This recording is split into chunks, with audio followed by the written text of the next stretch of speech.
Fala, meus queridos, tudo tranquilo? Direito dos contratos. Vamos continuar então o nosso estudo aqui. Nós estamos falando sobre formação dos contratos e estudando as 4 fases da formação dos contratos, né? Já estudamos as 2 primeiras fases no vídeo anterior e nesse a gente pretende, portanto, estudar contrato preliminar e contrato definitivo, né? O tópico mais importante aqui dessa aula são as considerações sobre o contrato preliminar, a fase do contrato preliminar. Então, comecemos dizendo o seguinte. Antes de mais nada, inscreva-se no canal, ative as notificações. Se no final gostar do vídeo, deixa aqui o seu like. Manda esse vídeo para um amigo que está estudando para a prova da OAB, um colega seu de outra faculdade, né, que precisa, né, conhecer um pouco mais dessa disciplina, ou para aquele amigo concurseiro, né, que está estudando e que eventualmente precise rever essa questão de direito dos contratos. Tá? Vocês perceberam, a gente está a todo tempo tentando melhorar aqui as nossas condições. Nesse vídeo novo eu estou experimentando uma nova forma de captação de áudio aqui, espero que tenha ficado melhor do que as anteriores. E é isso, vamos lá então. Então, o contrato preliminar é a terceira fase da formação dos contratos. E qual é a observação mais importante para a gente fazer aqui logo no início, uma observação introdutória? É que esta fase do contrato preliminar, pessoal, não é uma fase obrigatória. E exatamente por isso, se ela não é uma fase obrigatória, ela é dispensável. Então você pode perceber, posso até com segurança afirmar que essa é uma fase que não é muito comum se a gente fizer uma análise quantitativa dos negócios jurídicos que a gente celebra no nosso dia a dia. Não é tão comum você ter contato com uma fase de contrato preliminar, também chamada de promessa de contrato, né? Contrato preliminar ou promessa de contrato. Então, primeira observação é que essa fase é uma fase facultativa, né? Ela é dispensável, portanto, apesar de regulada lá no Código Civil. Nós estamos, então, no artigo 462 do Código Civil. Peço que todos vocês já deixem aí o Vadmecum aberto, vou te dar um tempinho para você abrir, lá no artigo 462. Deixa também o seu caderno aí de lado, para que você possa ir anotando as observações que nós vamos fazer aqui. Então, eu vou abrir também o Código Civil aqui, para que a gente possa ir acompanhando juntos. E aí eu vou me permitir fazer a leitura do caput do 462, para que a gente comece as nossas discussões aqui. Ele diz assim, então, o contrato preliminar, exceto quanto à forma, deve conter todos os requisitos essenciais ao contrato a ser celebrado. Então vamos fazer uma recordação do que de quais são os elementos, os 4 elementos do negócio jurídico vigentes no nosso país, de acordo com o artigo 104 do Código Civil, né? Esse é um dos pontos que eu mais dou valor aqui nas minhas explicações. Agentes, objeto, forma e manifestação de vontade, além dos requisitos, né, das cláusulas e condições do negócio jurídico. Então veja o que o 462 diz. O contrato preliminar, para que ele seja válido, exceto quanto à forma, eu vou falar de imóveis daqui a pouco bastante, né, que seria um bom exemplo dessa exceção da forma, exceto quanto à forma, ele tem que ter todos os elementos, ou seja, as partes têm que ser a mesma, o objeto tem que estar previamente estabelecido, a manifestação de vontades quanto a todos os requisitos, a manifestação de vontade das partes, quanto a todas as cláusulas e condições do contrato, devem estar aqui previstos também. Então, isto é o contrato preliminar, uma promessa de contrato futuro que, com exceção da forma, contém todos os elementos, todos os requisitos do negócio jurídico futuro a ser celebrado. Tudo bem? Então, isso é o contrato preliminar, repito, fase não obrigatória dos contratos, né? Na prática, na praxe comercial, fase rara até de acontecer, mas é regulada pelo Código Civil, porque quando existir, precisa cumprir os requisitos que estão estabelecidos aqui. E aí, na leitura dos artigos seguintes, a doutrina vai perceber, então, que o Código, ele vislumbra a possibilidade de duas espécies de contrato preliminar, né? E aí, vamos esquematizar isso aí no seu caderno, então. Então, eu te dei um conceito, e agora nós vamos falar de espécies de contrato preliminar. E essas espécies, então, podem ser de são, então, duas. A primeira espécie de contrato preliminar, galera, é o que a gente vai chamar de compromisso unilateral de contrato. Compromisso unilateral de contrato. E quando ocorrerá o compromisso unilateral de contrato? Bem, para que seja um contrato, ainda que seja um contrato de promessa, ou uma promessa de contrato futuro, ambas as partes têm que celebrar, e se for um instrumento escrito, assinar o contrato, né? Então, por que eu digo se for um instrumento escrito? Porque lembra do 462 caput, ele disse, ó, com exceção da forma, ele tem que ter todos os requisitos do contrato definitivo. Então, o contrato preliminar nada impede que ele seja verbal, né? Mas se for um instrumento escrito, ambas as partes assinam o contrato, o compromisso unilateral de contrato. Ambas as partes assinam. Entretanto, as partes em comum acordo deixam a conclusão do contrato definitivo à escolha de uma das partes apenas, né? Isso está previsto expressamente no artigo 466 do Código Civil. Vejam só, o que é um compromisso unilateral de contrato? É um instrumento contratual, seja ele verbal ou escrito, celebrado por ambas as partes, se for escrito, assinado por ambas as partes, mas que a conclusão do contrato definitivo, fica a escolha somente de uma das partes. E é exatamente nesse tipo de compromisso unilateral de contrato que vai existir a cláusula de arrependimento. A possibilidade de uma das partes, mesmo tendo celebrado o contrato preliminar, se arrepender e não celebrar o contrato definitivo. Vamos para o código para vocês verem como o artigo 466 fala desse compromisso unilateral de contrato. Ele diz assim, ó, se a promessa de contrato for unilateral, veja só, se a promessa de contrato for unilateral, o credor, sob pena de ficar a mesma sem efeito, deverá manifestar-se no prazo nela previsto, ou seja, manifestar se quer o contrato definitivo ou não, no prazo que nela foi estipulado, ou, se não for assim estipulado expressamente um prazo para a celebração para a manifestação do credor. Um detalhe, antes de eu continuar a explicação. O Código Civil aqui usa a expressão credor. E credor em qual sentido? Credor da opção. Credor dessa faculdade de celebrar o compromisso. Então, ele pode ser chamado então de optante. Ele não é o estipulante, ou melhor, ele pode ser chamado de estipulante porque ele celebrou a promessa de contrato, mas ele é o optante. É credor no sentido de que a ele cabe a opção de celebrar o contrato definitivo ou não. Então, voltemos. Se a promessa for unilateral, o credor, ou seja, aquele que tem a opção de celebrar o contrato definitivo ou não, tem que exercer esta opção no prazo estipulado, sob pena da promessa ficar sem efeito. Então, se o compromisso, seja ele escrito ou verbal, previu um prazo, ele tem que fazer a opção nesse prazo. E se o compromisso não previu um prazo, o devedor vai notificá-lo de um prazo razoável para que ele possa exercer ou não a opção. Tudo bem? Então, 466, muito tranquilo, nada mais é do que o compromisso unilateral de contrato. Ou seja, ambas as partes celebram o compromisso, então há bilateralidade no sentido da celebração do compromisso, mas há unilateralidade quanto à opção da celebração do contrato definitivo. Fechou? Então, esse é a primeira espécie de compromisso de contrato, o compromisso unilateral.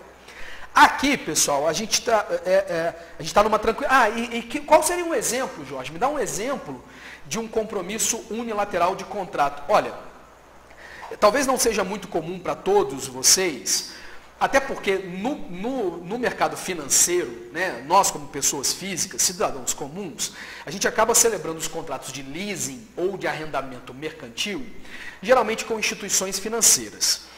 Vocês vão estudar comigo nessa disciplina, a gente vai ter um momento para estudar o leasing, que é o momento no qual você vai conhecer esse assunto a fundo e vai conhecer a tal da opção de compra. Então eu vou falar aqui do exemplo, apesar de não ser muito próximo do nosso cotidiano. No leasing, o leasing é um contrato de arrendamento com opção de compra. Então, para que eu seja didático, apesar de que isso não é visto por nós na prática com as instituições financeiras, um contrato de leasing tecnicamente funciona assim. eu alugo um objeto do arrendador, alugo este objeto por um período determinado, então o que eu estou pagando é aluguel, e no final há a possibilidade de eu, arrendatário, escolher, exercer uma opção de compra e venda, dizendo se quero ou não, ao final, comprar o bem pelo valor residual. A gente vai falar disso na aula de leasing. Se eu fizer essa opção, aí é óbvio que eu tenho que pagar o preço, né? O preço atualizado daquele bem. Então veja que o leasing seria um exemplo de um compromisso unilateral de contrato. Porque no começo as partes celebram tão somente um contrato de arrendamento. Vulgarmente, aqui só para ser didático, celebram tão somente um contrato de locação. E as partes estipulam que ao final haverá pelo arrendatário uma opção de celebrar o contrato de compra e venda daquele mesmo bem ou não. E exercida, esse é um dado importante, tá? Exercida a opção, o arrendador fica obrigado a cumprir, a celebrar o contrato definitivo, sob pena de execução forçada. Esse é um detalhe importante para a gente encerrar essa explicação. No compromisso unilateral, o credor da opção, exercendo a opção de celebrar o contrato definitivo, isso não permite mais, então, que o devedor da opção se arrependa. Ele não pode mais voltar atrás se for exercida no prazo estabelecido pelas partes ou no prazo razoável. Agora, o devedor está obrigado a celebrar o contrato definitivo. Então, um exemplo de um compromisso unilateral de contrato seria o contrato de arrendamento mercantil ou o contrato de leasing, tá? Bem, e aí, se nós temos o compromisso unilateral de contrato, nós temos também o compromisso bilateral de contrato. E aí, o que é o compromisso bilateral de contrato? Explicando ele, você vai notar a diferença para o compromisso unilateral.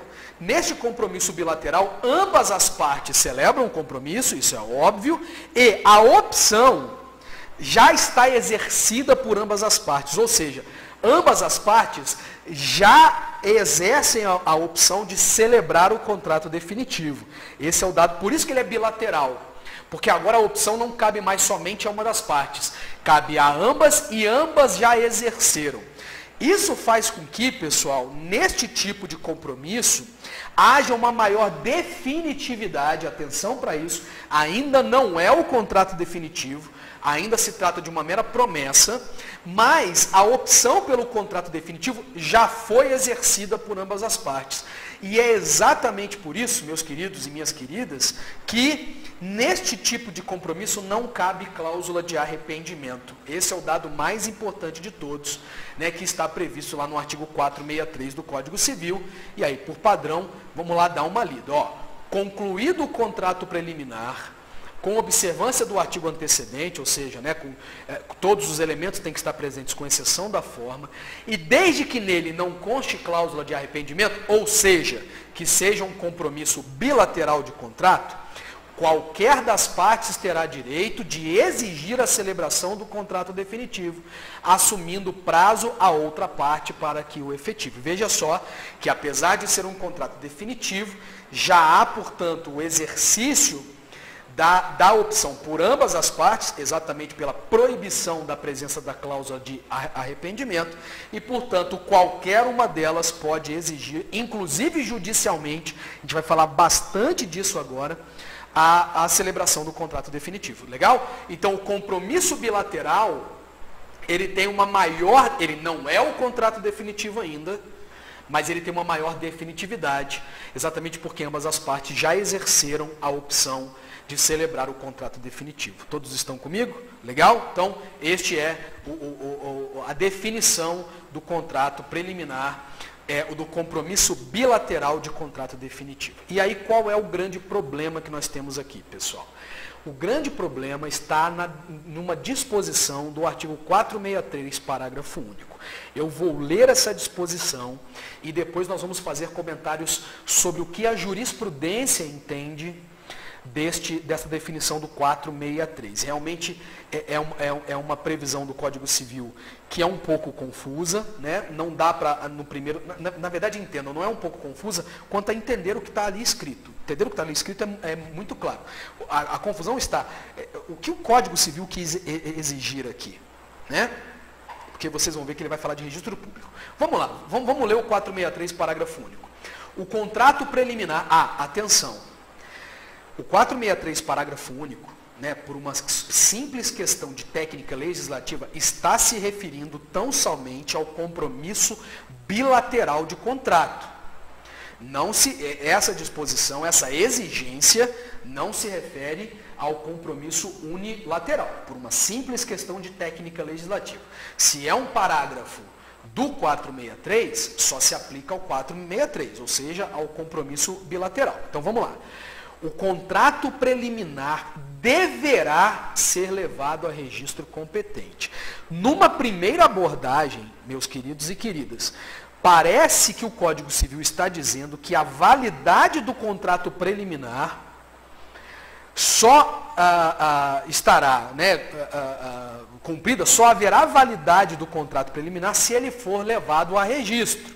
E isso leva a uma grande confusão, no mínimo por dois aspectos. Primeiro, porque o caput já se referiu ao artigo anterior, e no artigo anterior há uma não exigência de forma. Lembra, né? Com exceção da forma, deve conter todos os requisitos. Ou seja, então a forma não é um requisito de validade dos compromissos. Então, ele ressalva a forma no caput do 463, se referindo ao 462, e logo no parágrafo único fala de forma, a questão do registro público. Parece ser paradoxal. Segundo ponto, nós sabemos que o 104, inciso 3 do Código Civil, estabeleceu o princípio do informalismo para a validade, para a validade dos negócios jurídicos aqui no nosso país. Ou seja, as formas são livres, salvo quando a lei expressamente o exigir. Aí você pode dizer, não, então aqui é uma situação em que a lei exige forma. Olha, mas para contrato preliminar, imagine, por exemplo, um contrato preliminar de compra e venda de uma coisa móvel. Por exemplo, de uma obra de arte ou de uma bicicleta, poxa, de ações, né? Coisa móvel, ela independe de registro público, porque o 108, lembrem, o 108 do Código Civil, só vai falar de escritura pública para bens imóveis e mesmo assim acima de 30 salários mínimos. Então há um grande problema aqui quanto a essa disposição do 463, parágrafo único. E aí nós vamos ver então o surgimento de duas correntes, na verdade, 3 correntes quanto a este tema. Vamos lá, 2 correntes. Por quê? Porque há um primeiro consenso de que o 463, quando ele diz que deverá ser levado a registro, nós temos que encarar essa previsão do 463 somente se as partes quiserem dar efeitos erga omnes, ou seja, perante terceiros, ao contrato preliminar. Então, aqui há um consenso de que a exigência de registro do 463 para o contrato preliminar, ela é tão somente se as partes quiserem dar efeito erga omnes ao contrato preliminar, ou seja, para que ele seja oponível a terceiros. Pessoal, e esse consenso jurisprudencial e doutrinário, ele nada mais diz do que o óbvio, porque nós sabemos que o Código Civil, lá no momento que ele vai falar de provas, né, lá no 220, 221 e seguintes, né, salvo melhor juízo, ele vai falar que o instrumento particular celebrado e assinado por 2 ou mais pessoas só gera efeitos interpartes.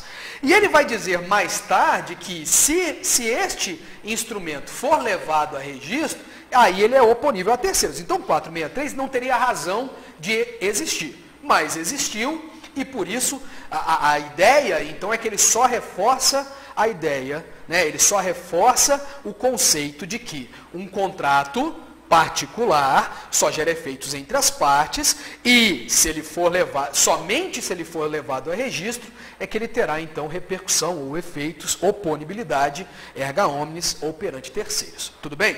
Então o primeiro ponto é esse. E aí o segundo ponto, a gente vai então se referir a imóveis, porque aqui nós vamos ter um problema. Por que eu estou dizendo que nós vamos ter um problema? Nós sabemos que todo contrato que envolva, de alguma forma, transmissão, alteração, aquisição de propriedade de bens imóveis acima de 30 salários mínimos, só tem validade, é um contrato solene, ou seja, é um negócio jurídico solene, só tem validade se for feito por escritura pública. Eu, em outras palavras, estou me referindo ao artigo 108 do Código Civil. Então, o primeiro ponto é esse. Só que o 108 do Código Civil, pessoal, se refere a contrato definitivo, ao próprio negócio jurídico. Nós estamos falando de contrato preliminar. E aí, o 463 se referiu, lembrou, né, fez referência ao 462, que diz que o contrato preliminar tem que ter todos os requisitos do contrato definitivo, salvo a forma. E aí é exatamente por isso que a gente vai, numa primeira abordagem, como eu já falei, dizer, olha, essa questão do registro público, mesmo que o contrato preliminar seja, por exemplo, uma promessa de compra e venda de bem imóvel, não precisa de registro público. E aí que então vão surgir duas correntes. A primeira corrente vai dizer o seguinte, olha, que a palavra deve, a deverá, lá no parágrafo único do artigo 463, ela deve ser interpretada somente como pode, ou seja, uma faculdade que as partes têm de levar o contrato, mesmo quando se refere a bens imóveis, é isso que eu estou te dizendo, que as partes têm uma faculdade de levar o contrato preliminar a registro público, se quiserem dar efeitos erga omnes a este contrato. Cá entre nós, essa é a posição majoritariamente dominante na jurisprudência brasileira. Tudo bem? Então, apesar da inscrição deverá, a jurisprudência vai orientar que aquilo é uma mera faculdade. Ou seja, entendam só qual é a discussão que fez com que este assunto fosse levado a juízo. A discussão é a validade do contrato preliminar. Então, alguns advogavam, então, pelo entendimento de que um contrato preliminar não levado a registro público seria inválido pela disposição do... entendo, eu estou me referindo, ressalvo novamente, ao compromisso bilateral, tá? Então, o compromisso bilateral de contrato só teria validade se fosse levado a registro público pela expressa disposição e até pelo verbo escolhido pelo Código Civil, lá no 463, parágrafo único. Não é esse o entendimento da jurisprudência majoritariamente dominante, porque ela vai dizer, olha, a validade não depende de requisito de forma, e a expressão deverá é uma mera faculdade das partes para, se quiserem dar efeitos erga omnes a este contrato. Todos me compreenderam? Tá, aí você vai me perguntar assim, beleza, então essa parte ficou esclarecida. A segunda corrente, então, é aquela que vai advogar, então, como eu já falei, pela exigência de forma do contrato, do compromisso bilateral, ou seja, só é válido se for levado a registro público, corrente absolutamente minoritária. E aí a gente vai enfrentar uma outra questão, então. Vamos imaginar a seguinte situação. Celebra um contrato de compra e venda de bem imóvel, um compromisso bilateral de compra e venda, não um contrato, compromisso bilateral de compra e venda. Compromisso de compra e venda bilateral, ou seja, sem cláusula de arrependimento. Sem levá-lo a registro público. Tudo bem? Primeiro ponto, ele não é oponível a terceiros, então ele não pode gerar nenhum efeito. Vamos lá, deixa eu imaginar uma situação fática aqui. Duas partes celebram o compromisso de compra e venda de imóvel, não levam, portanto, compromisso bilateral de contrato, não levam a registro público, e o vendedor de má fé depois celebra um contrato definitivo com outra pessoa. Aí eu sempre faço essa teste em sala de aula, quem é meu aluno já até matou a charada e a pergunta que eu vou fazer, de quem é essa casa? De quem é esse imóvel? Ora, do terceiro de boa-fé que adquiriu o imóvel, uma vez que esse contrato, esse compromisso bilateral de compra e venda não é oponível a terceiro. Isso, vocês sabem, se ele fosse levado a registro público, esse terceiro, portanto, não estaria de boa-fé e, portanto, o imóvel não poderia ser dele, porque este contrato, compromisso bilateral de contrato, seria oponível a terceiro. Então, quem me conhece, quem é meu aluno, sabe dessa mecânica. Toda hora eu destaco esse ponto. Mas aqui, então, a gente vai imaginar a celebração do compromisso bilateral de contrato e o inadimplemento quanto à celebração do contrato definitivo. É esse teste que eu vou fazer agora e vai ficar muito simples para vocês entenderem aqui. Olha só. Celebram, então, um compromisso de compra e venda de imóvel, compromisso bilateral de compra e venda de imóvel, sem, portanto, cláusula de arrependimento, e esse compromisso não é levado a registro público. O que cabe à parte que sofreu prejuízo pelo inadimplemento na celebração do contrato definitivo? Olha, cabe a ela, primeiro, a propositura de uma ação de adjudicação compulsória, ou seja, ela pode, em juízo, exigir o suprimento da vontade da outra parte, e o juiz, portanto, vai estabelecer uma obrigação de fazer, o cumprimento de uma obrigação de fazer, qual seja a celebração do contrato definitivo. Tudo bem? Exatamente porque ele não foi levado a registro público, obviamente, cabe perdas e danos. Essa disposição está no artigo 465. Portanto, o que eu estou te dizendo?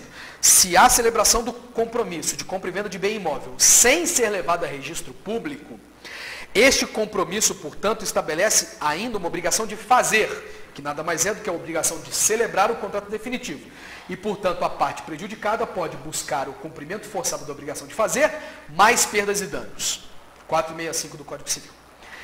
Se o compromisso de compra e venda de imóvel, ou seja, o compromisso bilateral de contrato, é celebrado e é levado a registro público, aqui só vai caber a ação de adjudicação compulsória e agora a obrigação de dar. Porque neste caso, atenção para esse ponto, apesar de que você, meu aluno regular, peço vênia a quem já estudou essa disciplina, apesar de você ainda não ter estudado direitos reais, neste caso a jurisprudência vai dizer que esse compromisso de compra e venda de bens imóveis, levado a registro público, ele ganha natureza de direito real. Meus alunos, apesar de não ter estudado ainda direitos reais, já me ouviram falar de direitos reais em sala de aula. E olha que conclusão maravilhosamente técnica. A jurisprudência concluiu, portanto, que neste caso, quando se refere a bens imóveis, e este compromisso de compra e venda foi levado à inscrição no CRI, ou seja, na matrícula do imóvel, ele ganha, portanto, natureza de direito real. E direito real é coisa imóvel também. Ou melhor, é bem. E por isso, uma ação de adjudicação compulsória agora seria uma ação do cumprimento de uma obrigação de dar, nada mais do que a entrega, obviamente mediante contraprestação, mas nada mais do que o cumprimento de uma obrigação de dar. Veja então, portanto, e essa disposição, pessoal, essa conclusão, ela vai se basear na disposição do artigo 1225, inciso 7, direito das coisas, direitos reais, lá na frente, você vai estudar isso ainda. Mas basicamente, portanto, olha o resumo dessa situação que a gente está aqui estudando, né? Compromisso bilateral de contrato de bens imóveis. Se não levado a registro público, o inadimplemento pode gerar uma ação de adjudicação compulsória para o cumprimento da obrigação de fazer, mais perdas e danos. Se levado à inscrição no cartório de registro de imóveis, ou seja, na matrícula do imóvel, ganha natureza de direito real e agora a ação de adjudicação compulsória para o cumprimento de uma obrigação de dar a simples entrega do bem, uma vez que agora ele ganhou natureza de direito real. Maravilha, né? Muito simples essa situação também. Com isso nós esgotamos todas as disposições sobre o contrato preliminar. Legal? E a última fase da formação dos contratos, a última etapa da formação dos contratos, é então o contrato definitivo. O contrato definitivo, pessoal, nada mais é do que o próprio negócio jurídico, o momento então em que as partes vão manifestar a sua vontade de forma conclusiva, né? Tenha havido ou não o contrato preliminar, elas já esgotaram a fase de negociação preliminar, ela já esgotou a fase de oferta e de aceitação, e agora as partes, tendo ou não celebrado o contrato preliminar, vão manifestar a sua vontade definitiva. É aqui, portanto, então, que a escada pontiana se forma de maneira completa, né? Ou seja, a manifestação de vontades quanto ao contrato definitivo. Qual é a observação importante que nós temos que fazer aqui, pessoal? Olha só. Somente nesta fase, a partir desta fase, melhor dizendo, é óbvio que eu vou dizer agora, mas é importante para uma disciplina que você vai enfrentar lá na frente do seu curso, você que é aluno da graduação, ou você que já é formado, né, ou está estudando, está revisando esse assunto, para que você faça a conexão disso com responsabilidade civil. É somente na fase do contrato definitivo, a partir da conclusão definitiva do negócio, que você vai falar de responsabilidade contratual. Até essa fase, nós estamos falando de responsabilidade extracontratual. Isso é fundamental para diversas questões, como, por exemplo, uma que me vem à cabeça agora, contagem de juros de mora e contagem de atualização monetária no que se refere a inadimplemento ou perdas e danos. Vocês que já conhecem esse assunto, sabem ao que eu me refiro, vocês que ainda vão estudar responsabilidade civil vão conhecer esse tópico, porque a depender da espécie de responsabilidade civil, a citação ou o momento da ocorrência do dano vai mudar completamente aqui o momento em que a fluência de juros de mora ela é contada. Basicamente, antecipando, para quem não estudou ainda, somente depois, se o contrato definitivo está estabelecido, eu passo a falar de responsabilidade contratual. E a nossa jurisprudência concluiu que, quando se trata de responsabilidade contratual, juros e atualização monetária só se conta a partir da citação, obviamente retroagindo a data da propositura da ação. Quando eu falo de responsabilidade extracontratual, juros só se conta, pessoal, ou melhor, já se conta a partir da ocorrência do fato danoso. Né? Num resumo, essas foram as conclusões, hoje em dia, já consolidadas pelo STJ, até sumuladas pelo STJ. Então veja, portanto, a importância do que eu estou te dizendo. Somente na fase do contrato definitivo, com a celebração definitiva do contrato, eu passo a ter responsabilidade contratual, com todas as suas repercussões. Antes disso, eu falo em responsabilidade extracontratual. Me veio outra ideia aqui. Somente com a conclusão do contrato definitivo é que eu posso falar, por exemplo, da incidência de cláusula penal, que meus alunos de obrigações já estudaram isso comigo. Né? Antes disso, eu não posso falar de incidência de cláusula penal. Salvo, né, se estiver previsto no contrato preliminar, né, etc. Mas, como eu disse, como regra, a gente não tem contrato preliminar, pelo menos não no âmbito quantitativo. Né? Aqui eu vou falar somente de perdas e danos. Perceberam? Então, é isso. Os comentários sobre a fase definitiva do contrato são essas questões de responsabilidade civil.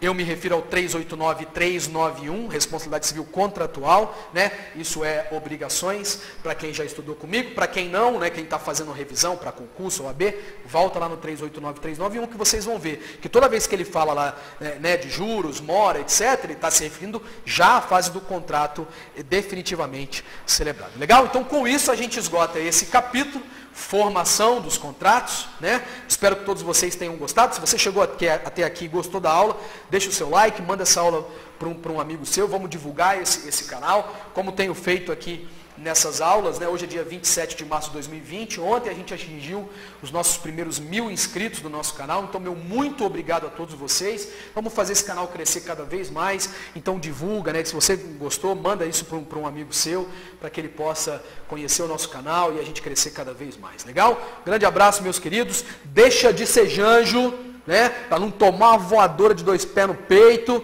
Estuda, vá de meco aberto, revisa essa aula, volta, pausa, não entendeu? Deixa aqui no campo de comentários a sua dúvida, que depois eu gravo uma aulinha explicando, né? Se for preciso, explique qualquer tópico que você não tenha entendido de novo, legal?